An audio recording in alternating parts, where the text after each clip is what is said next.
Student to Life podcast, where learning and unlearning has no limits. I am your host, Shan, and this is my co-host, Stretch. And guys, we have Tifa back again for a second time. ZEM.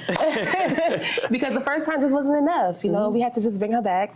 And we are super excited to get into this interview today with her. Well, this conversation with her. As we call it, the conversation. The conversation. Yes. Y'all, before we get into it, please remember to like, subscribe, and share. Even though you didn't see the episode yet, but it's gonna be a good episode. So still share it out to your people, okay? And chime into the conversation because we wanna know your thoughts and what you think about the episode, all right? So, we didn't ask you the last time, Tifa. Why am I scared? Actually, this is something. You said that last time. Every time we didn't ask you the last time. This is actually something that we decided to start asking our guests. What does student to life mean to you? What does student to life mean to me? I mean, it has so many meanings, but growth. You know what I mean? Growth. Yes. You know, what I mean, life is about learning and growing. And you know what I mean? Student to life is that transition between, whether it's college, whether it's high school, growing and learning and moving on to the next transition. So student to life means growth.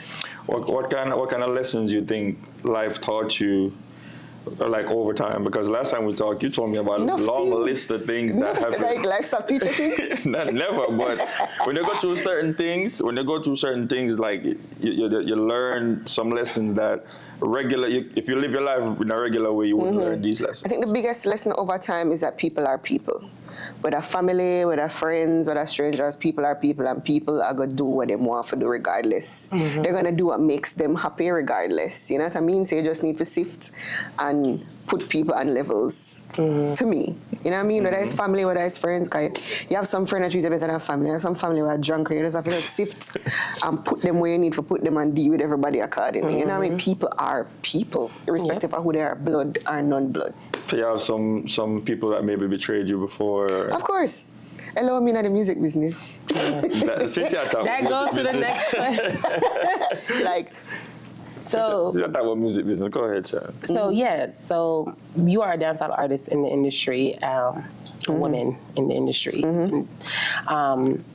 Doing business in the dancehall industry, is there a difference outside, like doing business outside the industry? Like whatever you've maybe like invested in anything, like, because you know in the industry they can be a little bit biased, is that the word? Like sexist? Yeah, you would say sexist. Sexist. Maybe, yeah. Give the women maybe a little bit of a hard time. But the business is the same way. Yeah. Because before even a dancehall artist, I am a businesswoman. I be a hustler, grow me. You know what I mean? So yes, I do business the same way I would do business outside. Do I get resistance? Yes. But again, from inception, when I work with them, I just work around them. Right. So it's about like something like misogyny, like guys coming at you inappropriately or stop you from doing certain things because you wouldn't give in to what they want you to do. You know what it is? When I started out, we never really have to deal with a lot of that. Because War 21 them was there. War 21 them bust me, you know what I mean? So they had to go through WAD before them could actually come to me. Yeah, they would have to go through that big brother bulldog something there before they would have to get to me. But that means it happen. Like I've seen, like even back in the day, woman Vice sang for man, the song for put out, and the producer don't put it out because she don't want to sleep with him. You know what I mean? I never have to deal with, thank God, I never have to deal with that. You know what I mean? And then I come from a position where 90% of artists come from humble beginnings. Made it all right. You know what I mean? So my story leading up to that point was a little bit different. Have I faced resistance? Yes.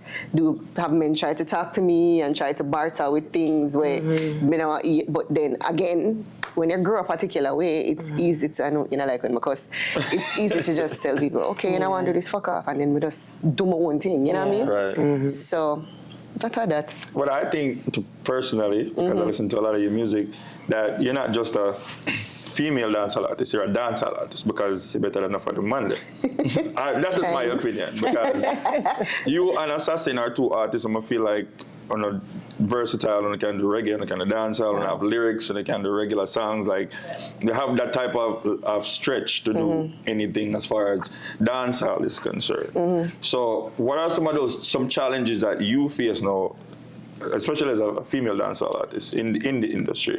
They wanted to put me in a box. You know what I mean? When I just came out, I remember at the time when I just came out, probably Cecile was the only browning. So I faced a lot of backlash because it was Cecile and just Tommy Chin at that time that was browning. You know what I mean? And then I said, you know, you're not really fit the criteria. You went to college, you have a Kingston 8 address. You know what I mean? So I get a whole heap of fight because of that, and then my legs. So yeah, Nick, how you gotta do this? If you write for people, you for this, you for that, you for rave, for tea. And I was just like, yo, I gotta do what I want to do. I'm a Sagittarius, so I always just do what I want to do. And it's work. Right. You know what I mean? I take every school barbecue, I take anything I could take, any road show, whatever, and it work. I just bust myself, I just do it and work it out. What was the question again? I'm sorry. What are some challenges? Yeah. So, I mean, that was a part of the challenges. That's a hard. And then when I got to a point, they only wanted me to sing certain things. And I'm like, how much time you gonna sing about Take Your Man? How much time you gonna sing about Matey? How much time you gonna sing about what? But don't tell you say my pum pum tight like 50 million times, right? How much, you know what I mean? Like they wanna put you in a box, like that's the only thing. So I faced a lot of resistance, even with my album, even with Corrigot and Champagne, because I wanted to do those singing type songs. I wanted to do those one-drop songs. I wanted to do those. So you face the resistance, but then even JA party, when we did JA party, then cuss. And I'm like, yo, only for Vix, because I sing about the country where I'm born and I love. Wow. You know what I mean? But the crazy part is, if I go on my iTunes now, I think it's probably my 4th biggest song. Yeah. The rest of the world love and respect that song so much. So I mean, one person I work with it, somebody else with it. And that's where I come from. As I say, when I work with it, just so you hear some of the criticism that's happening. Hear it all the time, but just a pain in mind. You know what I mean? But I'm not, this is not to say that I am not above criticism because I'm not perfect. Right. You know what I mean? But when it come from a malicious place, you kind of know. Right. You know what I mean? That doesn't make sense. Yeah, this makes sense. When it come from a malicious place, you kind of know. But then I've been blessed with fans and with people who just love me way. I start young, I do old. When I reach 48, where you know, you're still getting booked. People still want you to be a part of things. So, you know what I mean? We just have to give thanks. And as I said, when I work with you, just work around them. The world, music can't done, you know. Yeah. And that people fail to realize that this thing, we are a dead left it. You know what I come from? Bob Marley has died how much before we born. True. And it's still, in kids, in grand, it's still a transcend. So you just have to just find a little niche, find a little market. You know, really make music for the people that want to like you, focus on the people that want to like you, and you keep it moving. So do you think that you will make the music that you're used to making, you would still add a little bit of that flavor in your music now? Of course, I mean, I am Jamaican. I can't, you know where I come from? I can't escape it. That's why I come out and I say sweet song, I talk the things them same way, you know what I mean? You evolve as a person, you evolve as an artist, but you have to stick to your core roots. This topic, we never talked about it last time, but we touched on it a little bit.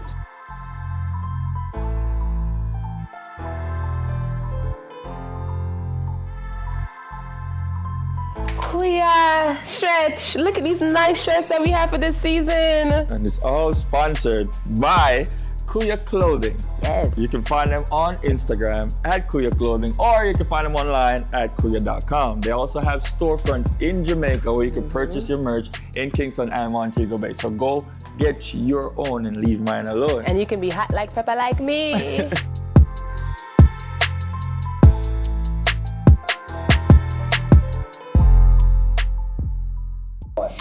All right, so Tifa, this is the topic that we skipped over last time. And I didn't want to get too much into it, but since we're here, we're going to get into it a little bit. The music, the current state of dancehall music right now. No comment. I'm kidding. I'm kidding. We touched on it a little bit last time where we're talking about the things that the younger youths are doing. And compared to what we used to do. All I have to say is this, when it comes on to the state of the music, we need to strike a balance. Balance is very important. True. You know what I mean? When we were growing up, dirty wine was a thing. You know what I mean? Flip phone was a thing. when them are grow up now, them live through a pandemic, scamming at their aim in life is to be a scammer. Right. It's two different realities. It's two different outlooks.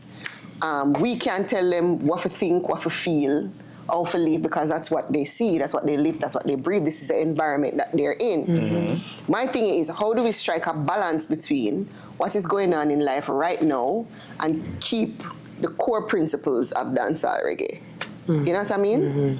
That is all that needs to happen, basically. It's not like, say, R&B did ban when SWV come out. Right. You know what I mean? Supremes did a sing. I have a similar but different view on the it. Supremes did a sing, but when SWV come and say weak, it no means that them never did a do. Them never did a sing within the principles of it. Them just a sing about what them know. Right. You understand where I But come people from? gravitate more to violence, and I wouldn't say that, because which is sad. early 2000, late 90s, reggae was reggae and dancehall. You had both. You had a balance. You had the heavenly and the one-drop rhythm them, and then you had the grimy rhythms, and then you have, but it was actual dancehall. And those dancehall songs, we can play them at any party now, and you still get that. Still alive, yeah. But these songs, after a couple months, is like, if you forget, we still resort back to a song like, a Beanie Man song or a Vybz Kartel song. Vybz Kartel's been locked up for years, and you can play any one of them songs in a dance. No, the substance behind the music, it's not there. It's because it's microwavable. You know, microwave. Yeah, but only that, again, even with the beats, you have to stick to the one. To me, the craziest thing is, you want to be a trap artist, but the foreign people, them want to be us. Like, you want to be something else, and they want to be us. They always want to be us. Right. You understand where I come from? Jada Way, that the whole of the rapper, them, the whole of the influencers, They took something from us. Yeah. They come to Jamaica because they love that energy and that vibe. When Beanie Man can go up on a plane almost 30 years and say, same man, the whole friggin' plane, and say, who got the keys to my baby? It speaks. It's a TikTok thing. Volumes. Yeah, but at the same time, it's 30 years old. Yeah. You know what I mean? So that's why I said we need to just strike a balance, because it's not like, say, Beanie Man did a sing, Bedroom Bully where Shabba did a sing. Right. You understand where I come from? Flex Time to Have Sex was a different energy from that, but at the same time, we kept the core principles, whether it be beat, whether it be melody. You know what I mean? Swag, everything. Exactly. So I just think it's a now balance. the two biggest genres in the world is Afrobeat and reggaeton music. The directives of dancehall, literally direct twins of dancehall. Yeah, music. but then again, it come back to the same thing. What is the difference between I never felt so right, as opposed to what is the song name where Wizkid sing again? No, not even that. As opposed to love. It's the same thing. Yeah. It's the same principle. That's why I say we need to stay true to ourselves, because other people that take the principles and the core things and run with it, and it'll work. Right. You understand? There's no reason why we lock up for a year or 2 years and you want to come shoot people. I don't want to shoot people. Want to go outside, go make money and happy. Yeah. And that's why everybody's winning, because they're making relatable, happy music. Simple. You understand where I come from? Yeah, you got 1-2 gunman song for back when you feel bad when people do things and bad mind, yes. But but the beat behind it, though, if you think about a song like Taliban, it's a dancehall beat, I would say. That's what I'm saying, G. We just need to stick to the core principles. You can sing about what is happening now. The fact of the matter is, COVID happened, we can't escape it. Yes. You understand where I come from? So we're going to have to sing about those things. The fact that, September 1, we're going to start to wear about mask. You know, that's life.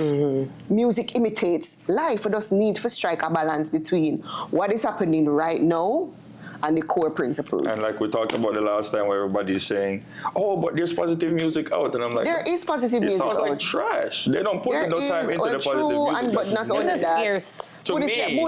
not all of it is trash, because you do have some good artists out there who make really good music, but because them probably not get up every day and do this on TikTok, or them not come and say, look, I'm having wine and a sandwich on Instagram and pay for send it over Tropics. Them not get as much attention, but that's not to say that there aren't great artists out there. But I feel like some of the people in the forefront is saying that they did positive music, and when you listen to the positive music that they made, is that them just take some quote from some book and put it. Some of them, but you can't say all of them. Not all. I'm not saying all. Yeah, but the majority now It's just... You know what I mean? And people like, what's this guy I'm follow up on TikTok? Black Hero, I like his stuff. Yeah, About a pyramid where them never did a pay no mind for how long and him there sing out him chotol and I sing some bad tune and come win a Grammy now. You know what I mean? Lila Ike, and people that sing Jesse Riley, they sing really good music. But because them not come with the controversy and the bag of excitement, if you say, me go look over Kabaka page, me hear say, he made a sleep with that person. Them not getting the attention that they deserve. You understand where I come from? But then again, the onus is on us. Because look on the Africa, the same thing with the African people. They highlight their own. They support their own. We don't support foolishness all the while. We love, as Jamaican people, we love foolishness. That's a sad part. We love foolishness. And we love to tear down people. True. And we love excitement. But that's why the music don't really hold no weight. Yeah, that guy was saying, we were talking to him about the podcast. He was like, "Oh, the audience that we're trying to reach don't want to hear the positive stuff. We have to come with some kind of drama." And who said that? This guy. This guy. Yet what we're talking about now is informative and interesting. Right. You know, and he's a gospel artist. Well, exactly. Whatever he was. Anyways, you see the thing about life. A lot of the time, it's not what you do, you know. It's how you do it. Right. Yeah. How you do it. Because you could have called me and me could have said, I'm bored, and then you could have asked me the regular questions like, so how did you get started? So what was it like? How does it feel in a male-dominated business? I'm going to give the same generic answer then. But we're talking about real life shit on the show right now. You know what I mean? So as far as like the back end structure, you know, of the industry and, you know, when it comes to accounting and lawyers and, you know, fees and contracts or whatever, what, and you don't have to go too much into it, but what is like the difference between how it was back then and before and now? It's the same thing. Yeah. People just need to get smart and, you know what I mean? It's the same thing. Like, remember, you know, money run people. You understand where I come from? And a lot of the times, when they're waving that contract in front of your face and you're seeing those zeros and they're saying, use my lawyer. And you're like, I'm a bridge, you know, it's the same thing. So people end up wind up in things. You know what I mean? As we said, my situation is a little bit different because I grow good with love and ties. So... What I think with when you talk about the business of music, especially when it comes to dancehall, there's no me doing something to push the culture forward. It's me doing something for a money grab. It's a hustle. Yeah, basically. That's why we can't elevate. Right, so it's turned into a hustle now instead of I'm trying to make this music or do the business this way, because doing a festival now, doing stage shows now, doing events now, dealing with artists, you realize why the music stops at a certain place. Because this artist went there before, and you go to on an international stage. You show up late, you're tardy, you're not respectful, you don't do business the right way.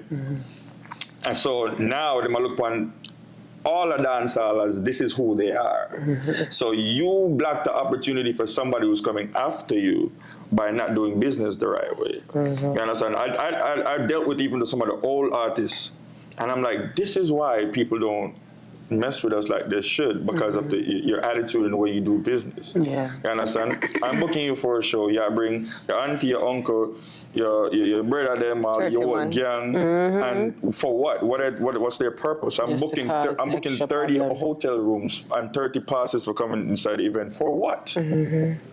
No reason at all. You understand what I'm saying? You show up late, you're not respectful, you don't do business the right way. I mean, I don't want to work with you again. I don't want to work with nobody even close to you anymore. You know what it is, though? It's a never-ending cycle, and it's not only just us as Jamaicans, it's worldwide. And I saw something probably like 3 nights ago on one of the major blogs, and they were saying that labels, they don't know what to do. You know what I mean? Because...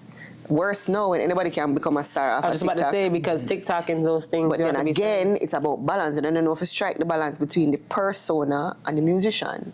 When you just take somebody because they have followers and because they have, you know, them have a buzz, but where is the artist development? You understand where I come from? And it's the same thing with even Jamaican artists and US artists. No, because you hype. I'm going to push you out there because you have all of these followers and we can turn you into a musician. No. At some point, the music have to come in at the music. Right. You know what I mean? And you have to strike, again, you have to strike that balance. Yeah. So I think, all right, if you push up Umbrella Man, Umbrella Man didn't make it on the international stage, but Umbrella Man did have these flaws. Zine, why you never groom 3 man or 2 man and a girl or 2 girl and a man behind Umbrella Man to say, all right, after him now, this is how we're doing it. Because remember, you already have the connects to the Sony, to the this, to the that, to the whatever then. Why never, there's no reason why, listen, Jamaica produces artists and athletes like it's nothing, like it's a factory. There's no reason why we shouldn't be the Motown of the Caribbean. Exactly. That's true. You know what I mean? But they do not, because it's such a hustle. Right. And Every man for artists have to themselves. go over your song, every man for themselves, and this and that. And sometimes I don't have a bad artist, but because it's not, we don't manage your artists. I'm not coming to your studio to work. Exactly. And because you have this person over here, so you sink that one, yeah. Knowing that this artist is really shit. Right. No offense to anyone. But you sink that one, yeah. And then you have this really talented person over here go to waste. What is the point? And then in the end, guess what? The genre Suffers from it, yeah. That's true. We talked about it, I think on the last show, we talked about it where Travis. a rock band or a hip-hop artist or a white band, even the reggae bands do it. If they go on tour, if let's say for instance, if Soulja goes on tour, they won the Grammy the other day. Soulja goes on tour, they bring 2 bands with them that nobody knows about. Just because their audience is going to see these young talents and say, we're fans now. Yep. And then them do the same thing to people coming behind I don't them. mean to cut you. It's probably gone out of my stories now, but I posted this yesterday or day before yesterday to say 121, big up, because them carry me up on my first European tour. A lot of people don't know this now. 121 is huge. Yeah, they're huge. You know what I mean? They have the 3rd highest selling rhythm of all time. Them just don't play them, but them always don't play the good people them. And them carry me upon, them literally carry me upon as a little cranny girl alone, I have them time. You know what I mean? That's what they used to do a lot though. And like, they build me over time as an artist, like, you know what I mean? Exactly. Performance skills, you develop that from That's what I mean, you know, say, them European people, them know what, you're not going to dash. Pull up, you have to sing the entire song. I think Sean Paul has Chiching with him on tour. On tour now, exactly. Yeah. But we need to see more of that. Like, why does Drake have to be the one to bring Skillibeng on tour with him? Right. You know what I'm saying? And then Skillibeng should capitalize on his audience now to bring a next dancehall artist to say, okay, you're exposed to this crowd now. And more people are exposed and more people are exposed. Not only that, but it's a good business because if you are managing that artist, you're grooming them. That's money for both of you guys right there. You understand? I'm not coming here and continue the cycle, but again, as I say, it has become such a hustle. And me control dancehall. And I am the best person in entertainment. Ego. And I run this. It's our ego. And then the genre is dying. I feel like everybody needs ego to be an artist, but the toxic, To a level. You need it, but you also need to be smart. Because guess what? Me not gonna last forever, you know. True. Sure, me can go do 2 Heineken start time and when them keep the 2000s past them. You understand where I come from? But my reign not gonna last forever, you know. And you're thinking, yeah, this is my artist, this is my artist, this is my artist, but what next? Right. Who's next? Would you bring someone under you? Would you become like manager, producer? I would if I find the right person. Yeah. If I find my sky know is a vibe and spirit tech, like my Palo Santo. Yes. Shaker. If I find the right person, yes. Yeah. You understand where I come from? Because you don't want nobody come use you. Right. But if I found the right person, definitely. I feel like we're so driven by money now that it's hard to actually change the direction of where everything is going, especially when it comes to the music. Because a guy would tell you, yo, I've been doing positive music for the longest, but this is what everybody's listening to, so I'm gonna do this. You would literally destroy your own dignity to go do that just to get some money. But you can't say that because guess what? Every now and again, you have an exceptional positive song, you have an exceptional love song where even though I play, you have to pull up and say, she didn't know that. Yeah, she was in love. Everybody has sing. Right. You know what I mean? You have those exceptional songs, just how it's marketed and there's no formula for bust nothing, you know. It's just time and place and energy and you don't really know what to kick off at any given time. You can put $100 million behind a song. And it don't work. It don't work out. But that's what I think. Personally, I think there's people who I've even seen with a core principles and core things about them that they change just because they want to push their career forward. You know, you change up your content, you change up your looks, you change up, you know, everything just because, okay, I need to be seen now. I'm tired of doing this positive thing. Change is inevitable. True. Yeah, but I feel like you shouldn't sacrifice. Yeah, that's fine. Who you are. shouldn't sacrifice who you are. That's fine. Like, if this is what you like to do, this is what you like to do, but change is inevitable. Yeah. So, I'm ready to switch. Go ahead. Get into this deep. It's deep, that conversation. I'm ready to act. Okay. So, let's start off with this. Let's start off with like love in the industry, right? Mm-hmm. Have you ever found love in the industry? No. Does it exist? I mean, for people, look at Wayne and Tommy cheating. People find But they're them not in it no more though. them still technically in it. Come on, they're like, them more family oriented and married and whatever. But I mean, yeah, even if you find it for a year or 2 years. So I was watching a podcast the other day, and I'm gonna shout them out because it's a dope podcast. My Dear Future Wifey podcast, a really good podcast. And the host, he was divorced, and he's now, this is why he's doing his podcast, basically manifest his wife. And he said that after he got a divorce, he had to look up the definition of a husband. Right? And then I'm like, oh shit, we never do that. Like, who has ever actually looked that up? I never grew up with a married family or whatever. My parents wasn't married, but being a wife, like, did anyone ever teach you like what that is? Like how to be a wife or anything? No. Nobody, no. And then it depends, because what is the definition? All have different definitions. Exactly. Because we all have different definitions of wife. Like growing up, you heard, oh, as a wife, you're supposed to do this. You're supposed to clean. You're supposed to take care of the kids. You're supposed to make sure your husband eats. You're supposed, sir. Yeah. Sir. What is your definition of it now then? What would you say? I can't tell you. Well, how do you see yourself as a wife? I can't if you're tell supposed you. to be a wife. I just know that if I love you, I'm going to make sure that you are always good and always comfortable. That alone not going to make it work. Why? Why not? Go.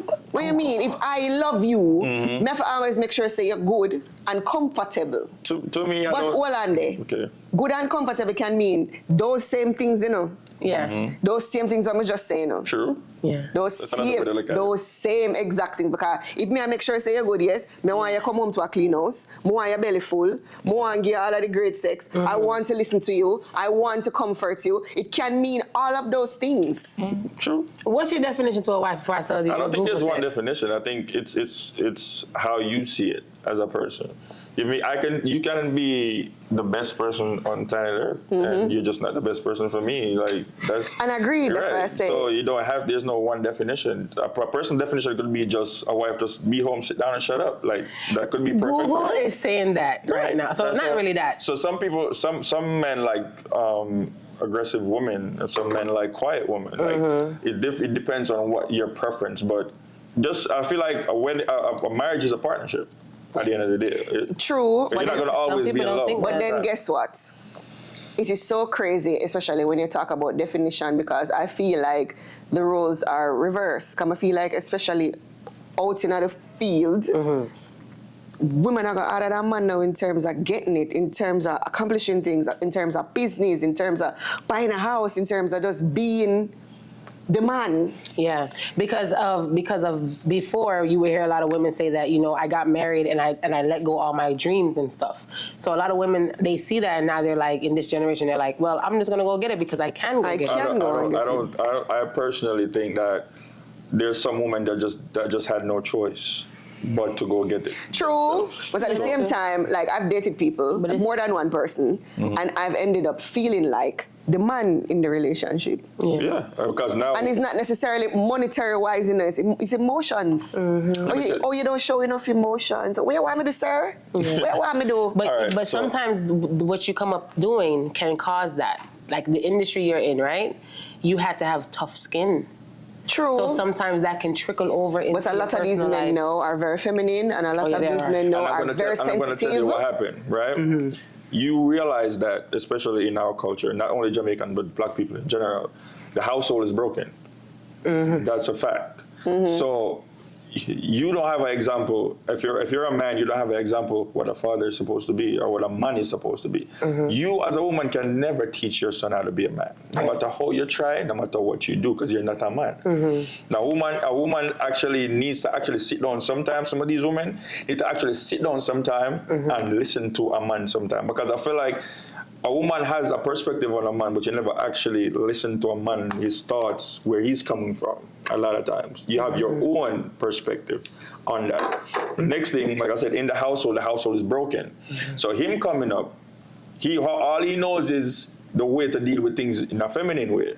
He don't know how to handle things as a masculine man. You have a strong You understand what I'm saying? You know, and I can agree with that to an extent, because my dad grew up with both parents. My grandfather was more of a father figure than him. My dad was out in the streets gambling, dealing with a whole bunch of girls, doing the most. But understand this, right? And never got married. Understand this, the example that he saw was not what it was supposed to be, right? Because you might think because the father is there, he's being a father. No, he's just being a man in the house. Being a man in the house. That's two totally So different they probably things. never had that conversation, that dialogue. I think that's what it is, Listen, that all right. dialogue. Let me explain something to you. With us Jamaicans growing up, the majority of us don't have a good relationship with our fathers as men. Even as women. Right, because we're Yeah, not taught me to too. have, like, me and my father never, like, until I was like 17, never had a conversation, exchange. You understand what I'm saying? My father don't openly show affection or emotions, ever. Not even to my mom. And I could never tell the last time I saw them hug and kiss. And I haven't seen that in years. Yeah. But I know they love each other. Yeah. I understand, but that's what I'm saying. The broken household, remember, this is coming from slavery, isn't it? This is not just happening. We are the generation that's trying to fix a lot of things now, especially when it comes to mental health, when it comes to role play, like when it comes to energy, like these things were never talked about. Yeah. So you thinking that this man is, like, if you realize, if he's broken as a man, your children is your bloodline now. If he don't fix himself, he's passing this down to every male in his bloodline, or even females too. You understand? So this is why the roles are so reversed now, because the men, the example that they see is feminine. And now the women now, they have no choice but to put their backs against the wall and say, this man is not doing it. Not only that, but not only the feminine, but them though. see Yeah. them mother. I have to do Right. it. I have to do it. Right. You understand It's where the I come same from? thing. It trickles down into the. Yeah, but that's what it all is. of Cause that. me see my mother, and my father left, and me just see my mother go hard. You know what I mean? But I see my mother do everything and provide everything, and all right, we need a house, we're gonna buy a house. Right. All right, we need a business, we're gonna get a business. All right, you know what I mean? We see my mother go like take up even though she was feminine, take up the man role. And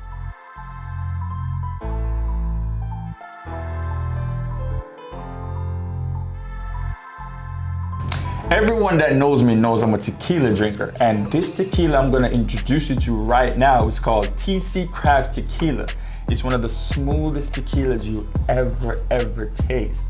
It's made from natural agave. You know me, I like my natural stuff, you know what I mean? And it won like a bunch of awards from the SIP Awards, so you know it's official. So everybody try this tequila. It's TC Craft Tequila.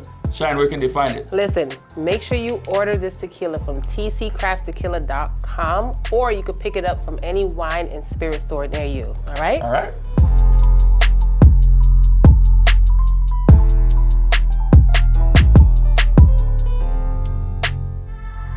Mass incarceration had a lot to do with that, and the street life had a lot to do with that, because if you're locked up, the mom, now she has to. You have no choice. Yeah. And then if you have a daughter now, the daughter have to figure her stuff out too, because her mom don't have no time for her because she have to work a double. Yeah. You get what I'm saying? So the broken household caused all of these roles to change, and it's mixing up everything, because my household is still the same with my mom and my mom and my dad, because they've been married my whole life. So I don't know anything else. I've seen the examples, but a lot of people do not. Yeah. You understand? And this is why relationships are hard to stay together, are hard to find nowadays. Because, say for instance, Tifa is successful, right? And she finds a man that's not as successful as she is.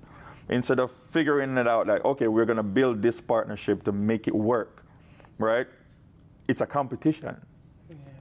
It's not a corporation no more, it's a competition now. I think that what happens in that space is that we find ourselves doing too much. And we end up saying, well, why do I even have you here?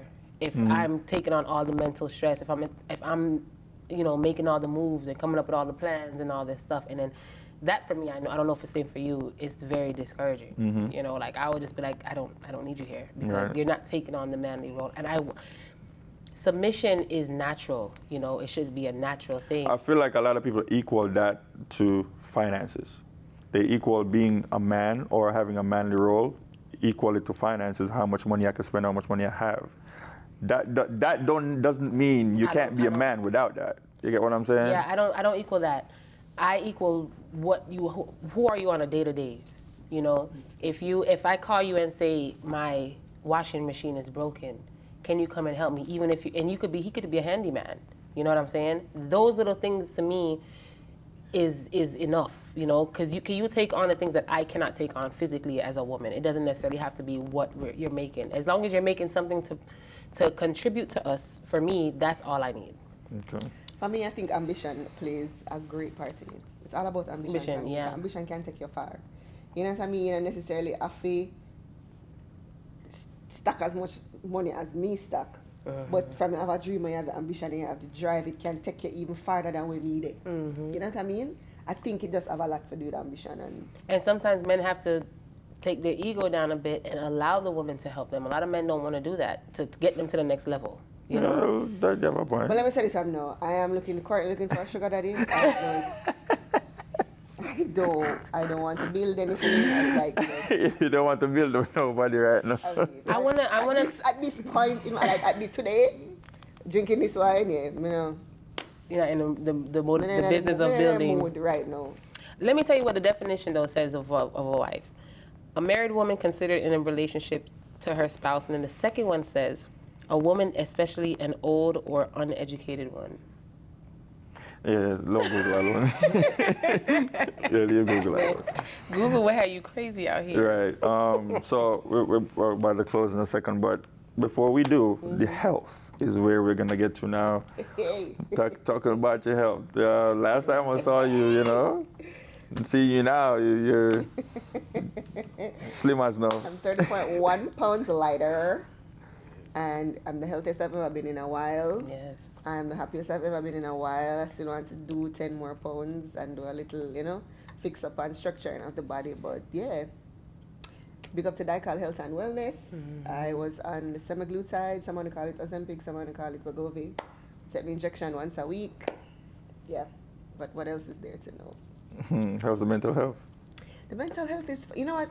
Their program is all about that. So they check on if you're sleeping, if your mental health is good, because as a woman, you gain weight from those things. Yeah, stress. You know what I mean? Stress, you gain weight from stress. You gain weight if you're not asleep. You gain weight from your period. You gain weight. There's so many things as a woman that allow us to gain weight. So on their program, they check on those things. Are you sleeping? Good. What's your mental health today? Did you go to the bathroom? Is your stool soft? They literally check everything to make sure that you're good. That's good. It's literally a program like from start to finish where they monitor you. Yeah.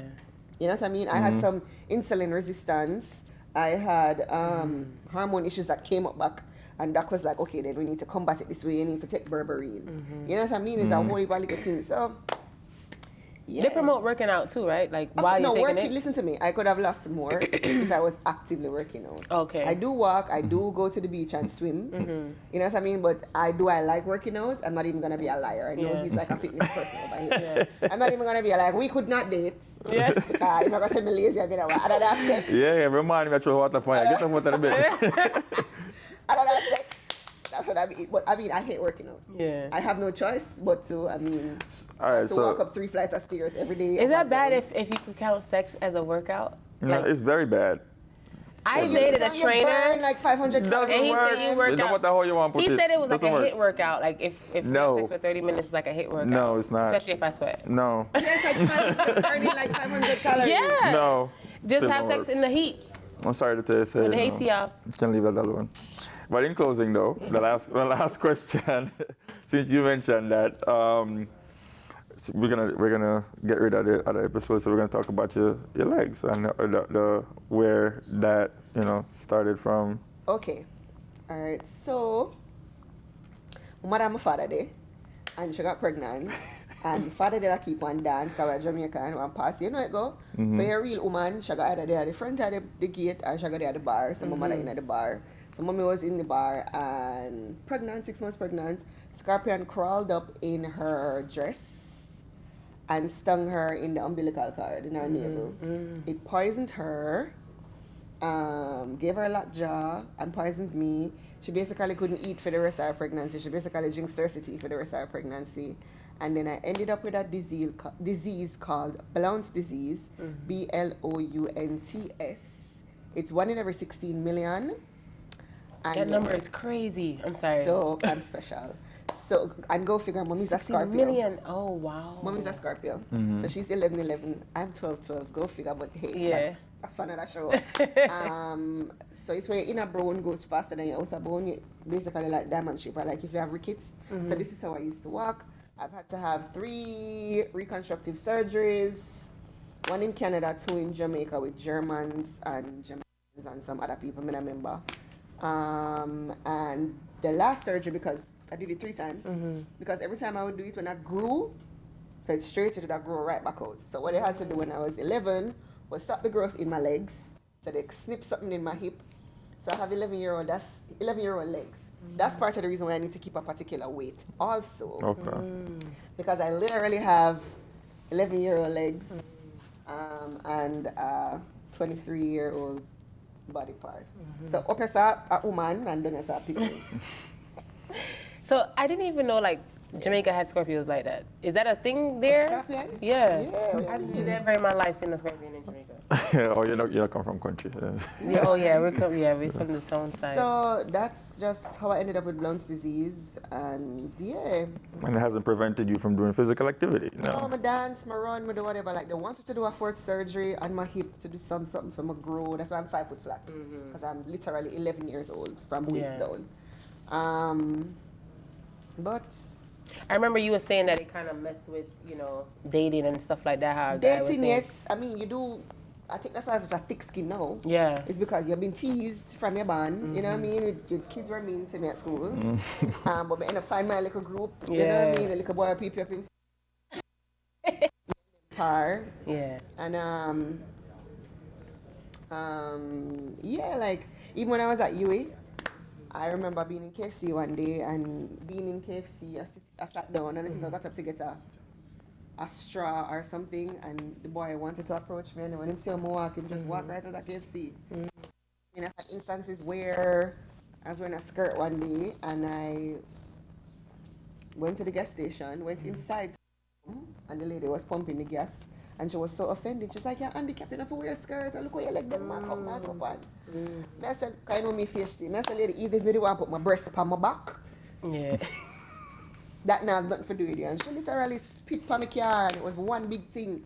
So that was some non-negotiable for people. So before we end real quick, what is a non-negotiable for Tifa when it comes to that life, to dating life, like for you?